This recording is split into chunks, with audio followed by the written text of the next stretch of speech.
Grogne des taxis aujourd'hui en France avec une grève au niveau national, mais pas sur l'Alsace d'Annigut. Vous représentez aujourd'hui les taxis. Quelles sont vos revendications ? Nos revendications, c'est tout d'abord le rétablissement de ce fameux quart d'heure qui a été imposé au VTC et qui, il faut rappeler, n'a pas été annulé par le Conseil d'État, mais a été suspendu. Les VTC ont tout simplement été créés dans la foulée des auto-entrepreneurs et ce n'est ni plus ni moins qu'une manière de légaliser le travail au noir.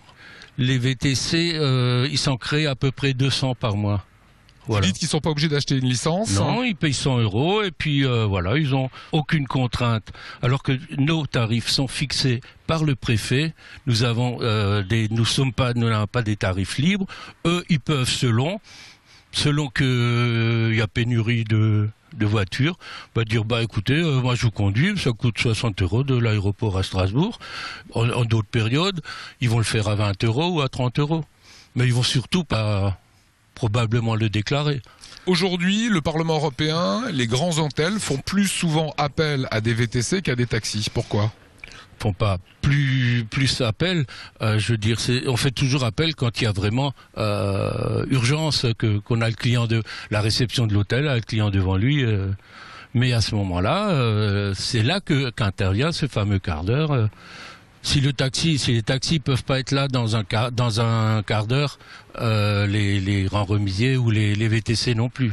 Expliquons le prix d'une course et comparons entre un taxi qui fait Ensheim, Strasbourg et un VTC. Quelle est la différence ? Le VTC, il n'a pas de compteur.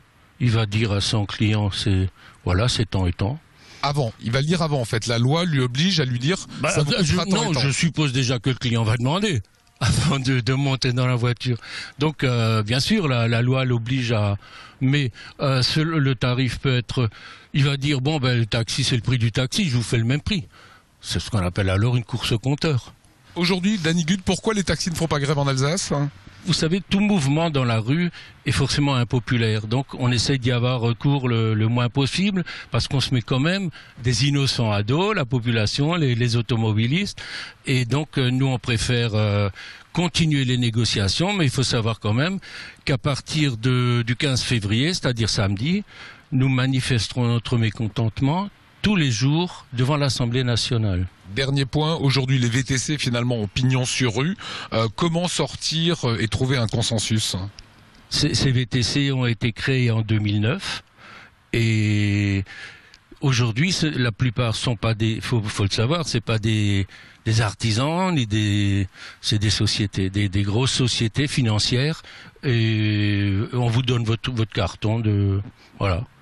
Alors si pendant une année je me suis pas fait contrôler, j'ai pas fait de chiffre d'affaires. Faut quand même savoir que 80% des VTC ne déclarent que très peu ou pas de chiffre d'affaires. Donc grève le 13 mars, c'est ce qu'il faut retenir ici de nouveau à Strasbourg et en Alsace. Non, on espère qu'on n'arrivera pas à cette extrémité.